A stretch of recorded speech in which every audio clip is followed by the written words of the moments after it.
राजेंद्र गुढ़ा की बर्खास्तगी के बाद सियासी माहौल गर्म।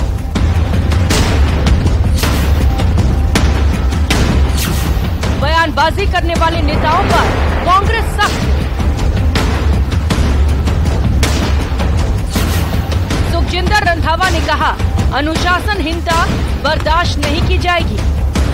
मेरे को एक बात है कि जो पार्टी में इनडिसिप्लिन करेगा, बहुत देखेगा, बहुत इनडिसिप्लिन देखेगा। शांति धारीवाल ने सही निर्णय करार दिया।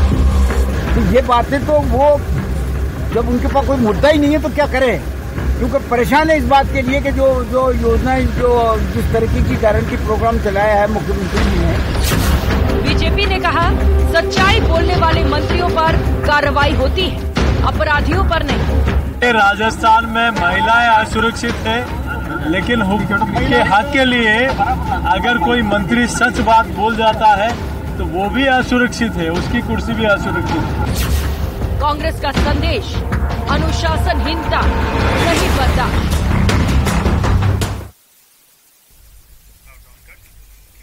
नमस्कार, बहुत बहुत स्वागत आप सभी का। शाम के 6 बजने वाले हैं। वीकेंड की बड़ी बहस में आप सभी का बहुत स्वागत। मैं हूं आपके साथ प्रियंका राय। आज बहस का मुद्दा है कांग्रेस का संदेश, अनुशासनहीनता नहीं बर्दाश्त। राजेंद्र सिंह गुढ़ा की मंत्री पद से बर्खास्तगी के बाद से सियासी माहौल गर्म है। बयानबाजी करने वाले नेताओं पर कांग्रेस पार्टी सख्त नजर आ रही है। कांग्रेस प्रभारी रंधावा ने कहा कि पार्टी में अनुशासनहीनता बर्दाश्त नहीं की जाएगी। रंधावा ने कहा कि कांग्रेस एक डेमोक्रेटिक पार्टी है, लेकिन अनुशासन जरूरी है। पार्टी के अंदर कोई भी बोल सकता है, लेकिन बार बार पार्टी के बाहर पब्लिक प्लेटफॉर्म पर बात करना गलत है या पार्टी विरोधी बात करना भी ठीक नहीं। हालांकि राजेंद्र सिंह गुढ़ा के तेवर अभी भी तीखे हैं। बीजेपी ने कहा कि सच्चाई बोलने वाले मंत्रियों पर कार्रवाई होती है, जबकि अपराधियों पर नहीं। इसी मुद्दे पर आज करेंगे बड़ी चर्चा।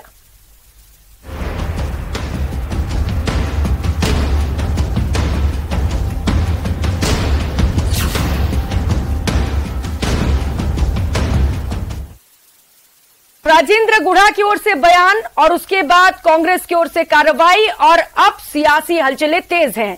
इसी पर आज चर्चा करेंगे। तमाम गेस्ट इस वक्त हमारे साथ जुड़ चुके हैं। सबसे पहले परिचय करवाते हुए प्रतीक सिंह जी, कांग्रेस नेता हमारे साथ जुड़ चुके हैं। अपूर्वा सिंह, बीजेपी नेता हमारे साथ जुड़ी हुई हैं। मिथिलेश जैमिनी, वरिष्ठ पत्रकार हैं, वो भी इस वक्त हमारे साथ जुड़ चुके हैं। और इसके साथ ही निरंजन पोद्दार, राजनीतिक विश्लेषक हैं, वो भी इस वक्त हमारे साथ जुड़ चुके हैं। बहुत स्वागत आप सभी मेहमानों का न्यूज 18 राजस्थान पर।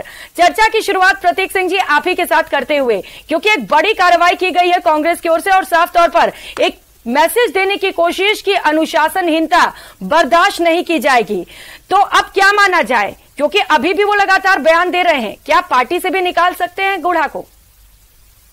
देखिए, अभी प्रभारी सुखजिंदर सिंह रंधावा जी ने एक प्रेस कॉन्फ्रेंस की थी और प्रेस कॉन्फ्रेंस करके बताया कि लगातार और बार बार जब वो पार्टी विरोधी बयान देते रहे, पार्टी को नीचे दिखाने की अगर वो बात करते रहे तो उनको बार बार समझाया गया और जब वो नहीं समझे तो फिर उनको मंत्री पद से बर्खास्त किया गया मेरे ख्याल में। और जो बीजेपी आज हल्ला मचा रही है कि सच बोलने पे, तो 2 दिन पहले वो कुछ राम जी और सीता जी पे कुछ आपत्तिजनक बयान दे रहे थे, तब बीजेपी उसी मंत्री के इस्तीफे की मांग कर रही थी। तो मुझे लगता है कि बीजेपी का ये दोहरा चरित्र है, ये जो सबके सामने आ रहा है। और दूसरी बात, अगर मणिपुर की बात, अगर घटना पे अगर कोई कुछ बोलना चाहता है तो उसके अंदर किसी कोई प्रॉब्लम होनी नहीं चाहिए, क्योंकि वो जो मणिपुर की जो घटना हुई है वो पूरे समाज को, पूरी इंसानियत को शर्मसार करने वाली है।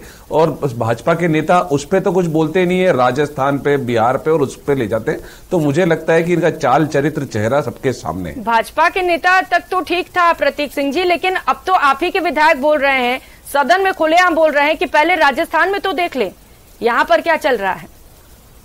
देखिए, आप राजस्थान की जो उन्होंने बात करी, अगर मैं आपको गिना दूं तो बीजेपी के राज में जब पूर्ववर्ती भाजपा की सरकार थी तो जो एफआर लगाने की जो दिन हुआ करते थे वो 435 दिन थे, जो हमने कम करके हमारी सरकार में 54 दिन कर दिए। भाजपा का कोई भी व्यक्ति ये बता दे मुझे कि इनके समय में जो महिलाओं के खिलाफ जो अत्याचार होते थे, महिलाओं के खिलाफ जो बलात्कार होते थे, कितने समय में कितने लोगों को सजा दिलवाई। मैं अभी आपको बता सकता हूं कि राजस्थान में हमारी सरकार आने के बाद में रिकॉर्ड समय में 9 दिन के अंदर फांसी की सजा दी गई है और 26 दिन के अंदर हमारी सरकार में कार्रवाई भी की जाती है, एफआईआर रिपोर्ट भी दर्ज कराई जाती। आपकी सरकार थी तो ऐसा नहीं हुआ था। खैर ये अलग का मसला है। राजेंद्र गुढ़ा पर आते हुए, क्योंकि डोटासरा ने आरोप लगाए हैं कि बीजेपी की मिलीभगत से ये सब कुछ हुआ है। देखिए प्रियंका जी, सबसे पहले तो मैं कहना चाहूंगी कि गुढ़ा जी ने जो भी बयान दिया है वो एक अंतरात्मा की आवाज के वशीभूत होकर उन्होंने ये अपना बयान दिया है। क्योंकि अंतरात्मा की जो आवाज होती है ना, वो कोई भी व्यक्तिगत नियम या सर्वगत नियमों को नहीं मानती है। वो जो आवाज आती है वो एक व्यक्तिगत आवाज होती है, और उस व्यक्तिगत आवाज को सुन के उसकी धारणा करना, पालना करना, वो एक प्रत्येक व्यक्ति का नैतिक दायित्व बनता है। लेकिन डोटासरा जी को तो गुढ़ा जी की नहीं है, बीजेपी शामिल बात के पीछे सुनिए, और आप ही लोगों ने ये बयान दिलवाया है उनसे। अभी प्रतीक जी ने कहा कि 4 दिन पहले उन्होंने बीजेपी और राम जी और सीता जी के कई दीवाने थे, और इस तरीके से उन्होंने बहुत ही कंट्रोवर्शियल स्टेटमेंट दिया था। तो ये कहेंगे क्या वो भी बीजेपी ने दिलवाया था? देखिए ऐसा कुछ नहीं है। ये क्या है कि मीठा मीठा गप और कड़वा कड़वा थू करना जानते हैं। ये ही सरकार के जो है ये गुढ़ा जी मिनिस्टर थे, जिनके बेटे के जन्मदिन पर जाकर के हमारे माननीय मुख्यमंत्री महोदय ने ये स्टेटमेंट दिया था कि अगर गुढ़ा जी नहीं होते तो आज हमारी सरकार नहीं बची होती। आज रंधावा जी भले ये आरोप लगा दें कि इनका बहुत पिछले समय से कंसिस्टेंटली ये पार्टी विरोधी बयान देते रहे हैं, मगर ऐसा कुछ नहीं है। अभी आप देखिए 1 साल पहले की भी बात नहीं है, जब शिवम गुढ़ा जो इनके पुत्र हैं, उनका जन्मदिन था, उसके अवसर पर मुख्यमंत्री महोदय वहां पधारे थे और उन्होंने कहा था कि अगर राजेंद्र जी ने मेरा साथ नहीं दिया होता तो मेरी सरकार आज गिर गई होती। दूसरी चीज, जनता जब हम सदन में जाते हैं तो हमें पार्टी चुनकर नहीं भेजती। पार्टी टिकट दे सकती है, मगर चुन के जनता भेजती है। तो पार्टी सदन के अंदर जाकर के आवाज उठाना जो है वो जनता की डिमांड होती है, और आप जनता के प्रति उत्तरदायित्व होते हैं, इसीलिए आप जाके सदन के अंदर जनता की बात बोलते हैं। पार्टी की बात अपूर्वा सिंह जी, मीठा मीठा गुड़ुप तो आप भी कर रही हैं। अब जिस तरीके से गुढ़ा ने ये बयान दिया है, लगातार आप लोगों की ओर से भी तो प्रतिक्रियाएं आ रही हैं और कह रही हैं बिल्कुल सही बोल रहे हैं, खूब समर्थन मिल रहा है, पार्टी में शामिल करने का भी मूड है। नहीं प्रियंका जी मैं नहीं बोल रही हूँ, ये राजस्थान की पूरी आवाम बोल रही है, राजस्थान की सारी महिलाएं बोल रही हैं कि एटलीस्ट कांग्रेस के अंदर कोई मंत्री तो ऐसा है, कांग्रेस के अंदर कोई। लेकिन बीजेपी में बड़ी खुशी नजर आ रही है आज भी, क्योंकि एक मुद्दा तो आप लोगों को मिल गया घर बैठे बिठाए। देखिए बीजेपी को मुद्दों की आवश्यकता है ही नहीं, क्योंकि बीजेपी जो है वो जन कल्याण की नीति पर चलती है। बीजेपी मुद्दों की राजनीति नहीं करती है, आप इस चीज को पहले समझ लें। आप देखिए मणिपुर का ये आज इंसिडेंट उठा करके लाए हैं। राजस्थान के अंदर पिछले 4.5 सालों से महिला सुरक्षा को लेकर के क्या हालात हैं ये हम सब जानते हैं। मणिपुर के अंदर जो घटना हुई, क्या माननीय प्रधानमंत्री महोदय जी मीडिया के सामने नहीं आए? क्या उन्होंने ये नहीं कहा कि किस देश में किसी भी महिला के साथ में अगर ऐसी गतिविधि या घटना घटित होती है तो इसके लिए देश की 140 करोड़ आवाम जो है वो शर्मसार होती है और किसी भी राज्य को बख्शा नहीं जाएगा। उन्होंने जिम्मेदारी अपने कंधों पर ली। दोबारा से आपके पास आऊंगी क्योंकि कुछ सवाल और आपसे करने हैं। उससे पहले मिथिलेश जामनी जी आपके पास आते हुए कैसे देखते हैं इसे, क्योंकि अब राजेंद्र गुढ़ा को मंत्री पद से बर्खास्त किया गया और लगातार उनकी ओर से बयानबाजी जारी है। क्या कांग्रेस की मुश्किलें बढ़ सकती हैं चुनावी साल में? देखिए निश्चित रूप से जो हमारे मारवाड़ी में कहा जाता है कि बाई जाऊं जाऊं सा कर रही थी और बीरा आ गया, वैसा ही हुआ है। राजेंद्र गुढ़ा के तमाम बयानों को हम जोड़कर देखें तो कहीं न कहीं वो इस मूड में थे, और वो पिछले जब भी दोनों बार जीत के आए हैं वो कभी कांग्रेस की सरकार बचाने या बनाने में तो सहयोगी रहे हैं, लेकिन कांग्रेस की टिकट पर कभी चुनाव नहीं जीते। इसलिए उन्हें कांग्रेस के टिकट की तो दरकार न पहले थी, न आज है, न कल रहेगी। ये तो क्लियर बात थी। लेकिन जो उनके बयान थे वो बड़ी बात है कि वो सच को आईना दिखाने की जो बात कह रहे थे कि मैंने सच का आईना दिखाया है, और हाउस में जिस तरीके से राजेंद्र राठौड़ ने उस मुद्दे को लपका और कहा कि सरकार बोल रही है, इसका मतलब सरकार का ये मायना है। और जो मणिपुर को लेकर कांग्रेस पूरे देश में भाजपा को घेरना चाह रही थी, उसमें कहीं न कहीं ब्रेक लग गया है। हाँ। और आज ही देखिए पूजा वर्मा जो राजस्थान विश्वविद्यालय की पूर्व अध्यक्ष है, उस पर हमला हुआ है। मामला तो राजेंद्र गुढ़ा का असत्य नहीं है। वो कह रहे थे कि आज ही मैं सुबह एक 20 साल की बच्ची को घर में घुसकर मार दिया, उसकी अंत्येष्टि में जाके आया हूं। तो जो मामला है, जो चाहे जोधपुर का मामला हो, चाहे खाजूवाला का मामला हो, चाहे करौली का मामला हो, मामले तो हैं। केवल इन चीजों को तो, इस सच को तो कोई राजस्थानी नहीं निगल सकता। लेकिन जो सबसे बड़ी बात है कि जो कांग्रेस एक पॉलिटिकल मूवमेंट क्रिएट करना चाह रही थी, जो 77 दिन बाद जो सदन चलने से पहले जो मणिपुर की घटना का वीडियो वायरल हुआ, उसके बाद जो कांग्रेस को उम्मीद थी कि 2024 की पटकथा इस पर लिख दी जाएगी, जो मोदी आधी आबादी की बात करता है उस मोदी को इस मुद्दे पर पटक लिया जाएगा, उस पूरे प्लान को राजेंद्र गुड़ा ने हाउस में सच बोलकर पंचर कर दिया। और उसका डैमेज यह हुआ कि आज राजेंद्र गुड़ा राजस्थान में भापड़ा हो गए। और राजस्थानियों के लिए कहा जाता हारे का सहारा बाबा श्याम हमारा। आज राजेंद्र गुड़ा पूरी तरह नेशनल इश्यू बन चुके हैं और राजेंद्र गुड़ा के लिए तमाम एक चर्चाएं हो रही है कि उसके साथ अन्याय हुआ, क्योंकि ये वही व्यक्ति है, जब मानेसर फ्लैशबैक हुआ तो सीएमआर के सामने खड़ा होकर यही व्यक्ति लड़ाई लड़ रहा था। यही वो व्यक्ति था जब पिछली बार सरकार की जरूरत पड़ी तो बसपा के 6 विधायकों को लाके शामिल हुआ। ठीक है, बार बार अशोक गहलोत जी उनको मना लेते थे, चाहे राज्यसभा का चुनाव हो, चाहे और कई मुद्दे हुए हैं, लेकिन इस बार जो ही कर्नाटक जीते और मणिपुर मामला देखा कि कहीं लोकसभा में मोदी जी को हराने का जो एक बेमेल जोड़ चल रहा है, उस जोड़ के बदले मोदी जी को हराने का एक तोड़ बन रहा है। उस तोड़ में मणिपुर एक, मैं कहूंगा कि एंटीबायोटिक मेडिसिन बन के आई थी। उस एंटीबायोटिक मेडिसिन को राजेंद्र गुड़ा के बयान ने पूरी तरह बिल्कुल ये मणिपुर हिंसा का जो मामला था, जो मुद्दा था, उसे सदन में भुनाने की कोशिश की गई, लेकिन जब राजेंद्र गुड़ा ने बयान दिया तो जो आप बता रहे हैं कि जो शो उन्होंने सोचा था कि हिट हो जाएगा वो फ्लॉप कर गया। निरंजन पोद्दार जी लगातार हमारे साथ जुड़े हुए हैं क्योंकि आप राजनीतिक विश्लेषक हैं। क्या लग रहा है आपको, राजस्थान की राजनीति पर अब कैसा असर पड़ेगा इसका? देखिए प्रियंका, निश्चित रूप से मैं आपको पहले ये बताना चाहता हूं कि संयोगवश मैं राजेंद्र सिंह गुढ़ा जिस विधानसभा से चुनकर के आते हैं वो मेरे यहीं से चुनकर के आते हैं। वो मेरा पैतृक, मेरी विधानसभा वही है, गुढ़ा विधानसभा पहले हुआ करती थी, अब उदयपुर वाटी विधानसभा हो गई। और मैंने जिस तरह, और लगभग समझ लीजिए मेरे से 2 साल वो सीनियर रहे हैं और मैंने उनकी राजनीति शुरू से देखी है, राजेंद्र सिंह गुढ़ा की। तो सबसे पहले तो मैं आपको ये चीज बताना चाहता हूं कि राजेंद्र गुढ़ा कभी किसी पार्टी के मोहताज नहीं रहे। राजेंद्र गुढ़ा ने अपनी राजनीति अपने बलबूते, जनता के अंदर अपनी पैठ और अपने कार्यों और अपने जो उनकी अपनी एक जो ऊर्जा है उसके दम पे उन्होंने अपनी राजनीति खड़ी करी है। उनको किसी कांग्रेस पार्टी की किसी टिकट के वो मोहताज नहीं है। और आज तक जब भी वो विधायक बने हैं, वो आपने देखा होगा कि वो टैग लाइन लगाने के लिए वो बहुजन समाज पार्टी की टिकट पे चुनाव लड़ते हैं, लेकिन उसके बाद में सरकार के संकट मोचक बन करके, दोनों बार की बात कर रहा हूं, 2008 में भी और 2018 के अंदर भी, जो अशोक गहलोत जी की सरकार राजेंद्र सिंह गुढ़ा जी ने ही बचाई थी। इस बात को मुख्यमंत्री जी ने स्वयं इस बात को स्वीकार किया था।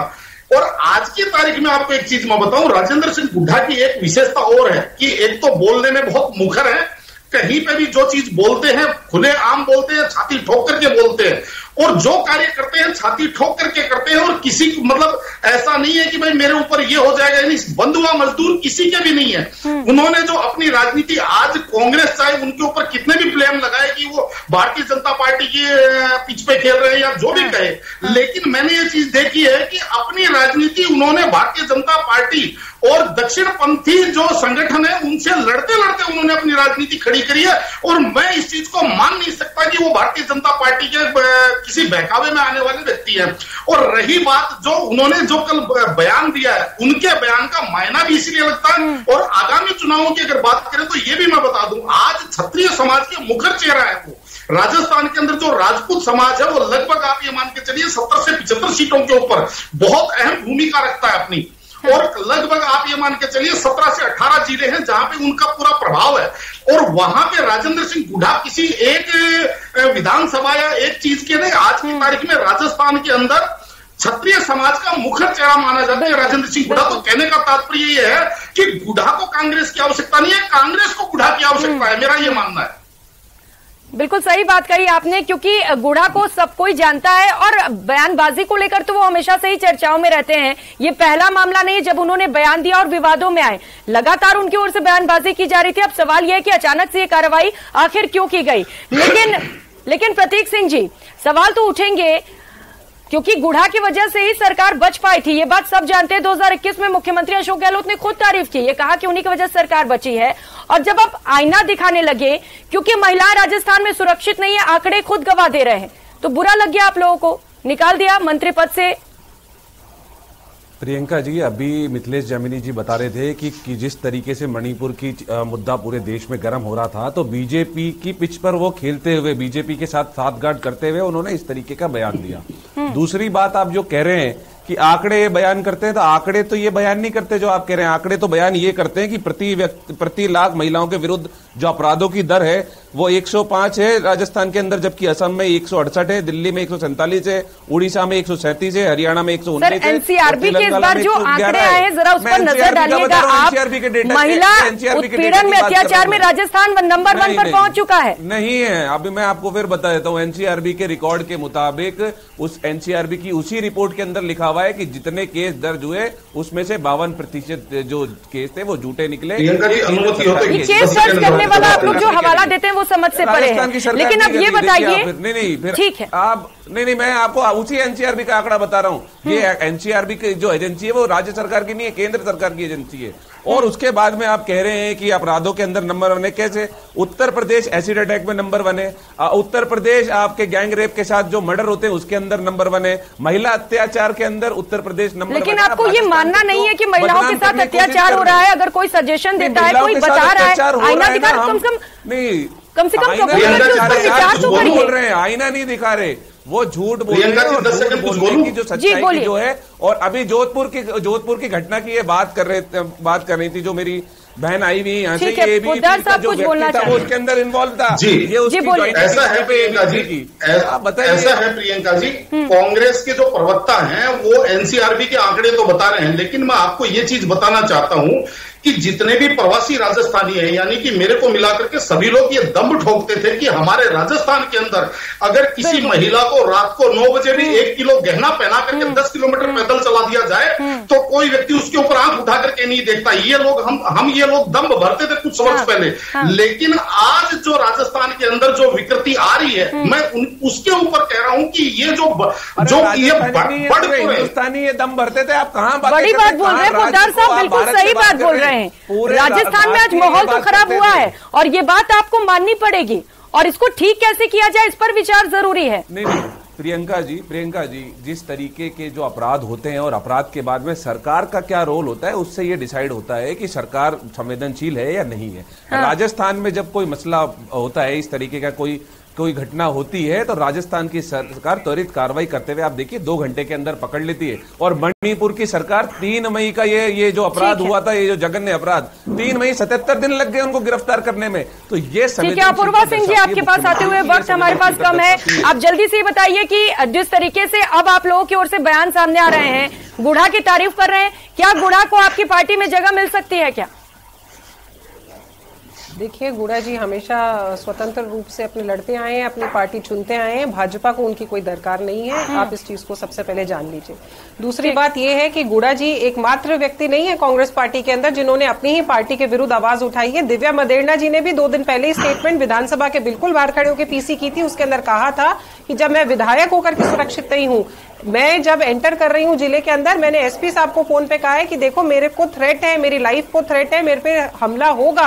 उन्होंने कहा है मैडम अमला जमला साथ में है, एसएचओ खड़े हैं, सीईओ खड़े हैं, और आपके साथ में 3 गाड़ियां लवाजमे में साथ में, आप पे कोई चिड़िया भी पर नहीं मार सकती। ठीक है, वक्त की कमी हमारे पास। मिथिलेश जैमिनी जी, छोटा सा क्लोजिंग कमेंट दीजिएगा, क्योंकि राजेंद्र गुढ़ा पर जब से कार्रवाई हुई है, अब सवाल ये उठने लगे हैं कि कई सारे लोग ऐसे हैं जिन्होंने अनुशासनहीनता दिखाई, बयानबाजी किए, उन पर कार्रवाई आखिर क्यों नहीं हुई?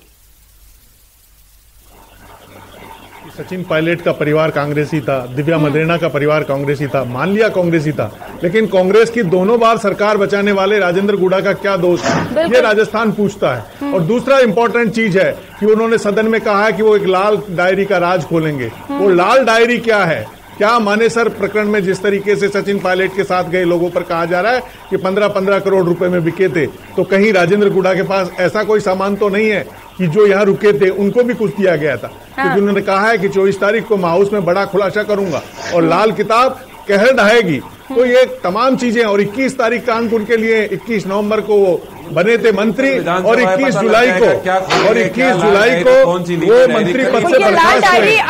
अब बेहद दिलचस्प होती चली जा रही है, क्योंकि राजेंद्र गुढ़ा ने तो दावे के साथ ये कहा है कि जब ये लाल डायरी खुलेगी तो बहुत कुछ होने वाला है।